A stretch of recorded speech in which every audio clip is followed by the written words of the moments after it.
Welcome back, Real Talk family. So today I am going to be giving you guys some tips on passing the GED test. First, we're going to start with the English language arts part. On the test, you have to make at least a 145, and that's on each test. You have to make at least a 145. The math test is some reading, it's some fill in the blanks, it's some drop down, so where you have to kind of, find what you have to find, and you have to kind of bring it over here or whatever. And also on the English part, it's sectioned off into 2 sections, so you have to have an essay part.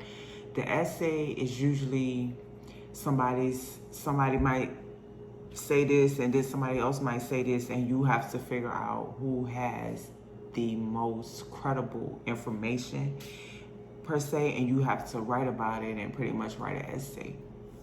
You have to do that.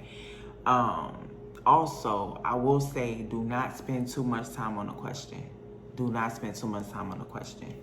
If you have to spend too much time, go to another question. Another thing I would like to say is to read the questions. Make sure you are reading the questions first, because 9 times out of 10, the question is way easier to read than reading through a passage that you really don't have to actually read through the whole entire passage. The test is approximately 35 to 40 questions. It is, I believe, like 46 questions, somewhere up in there. It is 2.5 hours, so it is a long test. I believe it's the longest test, and the math is the second to the longest test. So just focus on you just comprehending it.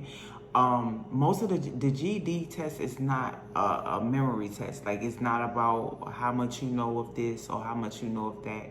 It's not about that at all. It's really about critical thinking. You have to really be fast with the thinking.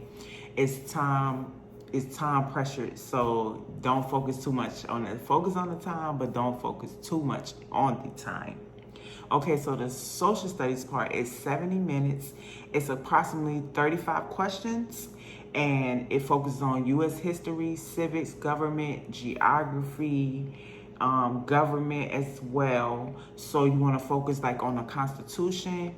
You want to focus on the wars. Make sure you are focusing on the wars, even the Korean Wars, the Vietnam Wars. I had a couple questions about that. So make sure you are focusing on those questions. As I said, it is not a memory test. Like, it's not, oh, I need to remember this, remember that. Just have knowledge of it so that you can answer the question. They usually give you some information, and you have to decide from the information that they pretty much give you. And also, you want to focus on federalism and capitalism. Focus on like the U.S. history. You really want to focus on that. You know about the founding fathers and all that. Every test is different. So a test I got, you might not get. So it just depends on whichever test you so happen to get. The science test is 90 minutes. It's approximately 40 questions.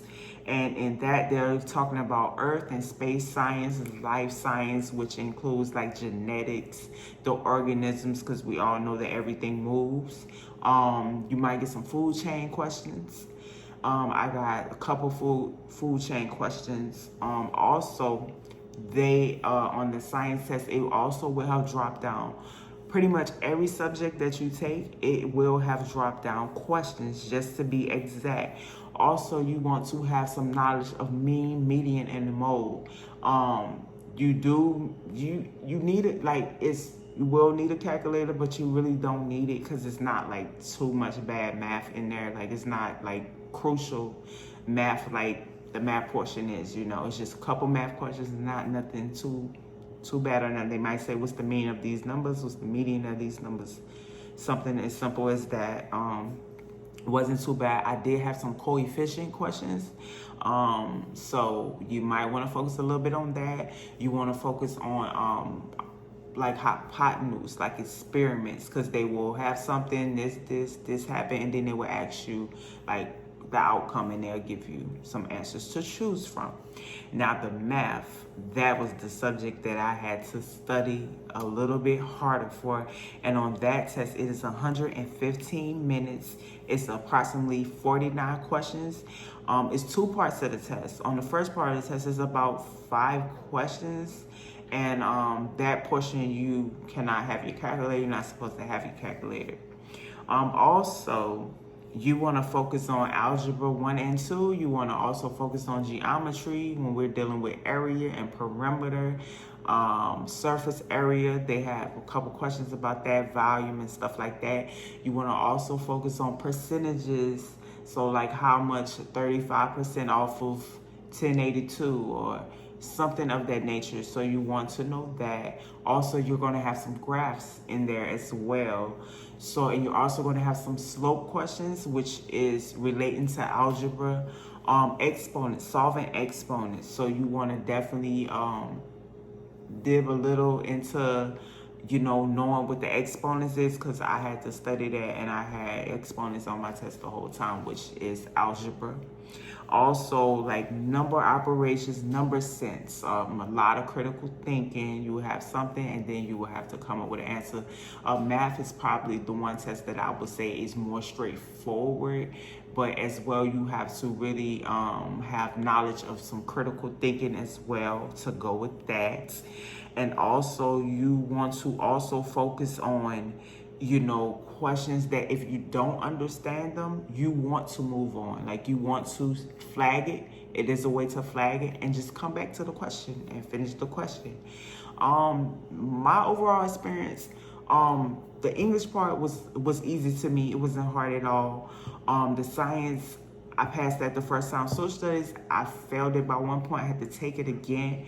And it's only because like some of the questions was just, you know, had me tricked up. So I pretty much came home and I studied a little bit and I passed my test.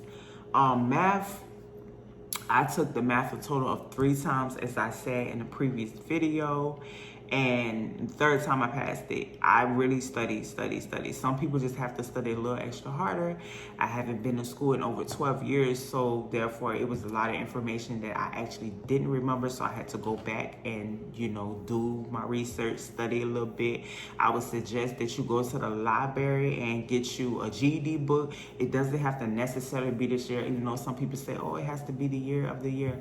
I don't really agree with that, but to each its own. I would just suggest that you get a GED book. You go over some questions. You also look at some YouTube videos. KhanAcademy is pretty good. TabletClass is pretty good. I think TestPrepChampions, or I believe is his name, he's pretty good. I'll put all of these channels in the description box so you have knowledge of, you know, what I'm talking about, and just do your research. For you guys who is trying to pass the test, I wish you guys the best of luck. Believe in yourself. If you claim it before you actually take the test, it's already done. So just believe in yourself. Study in areas that you are weak in, and the rest is yours. Like, you should be able to pass the test. You only need a 145 to pass. At one point, it used to be 150. So that is another great thing about the test. So just, you know, put your all into it. Actually, the test was okay. It wasn't the worst, but it wasn't just, ooh, just so easy. I wouldn't just tell people, oh, it was just so easy. I just didn't have to study. Some portions, yeah, I probably didn't have to study, you know, and it's not the fact that it's because it's not a memorization test. It's like testing your knowledge of things that you should already know.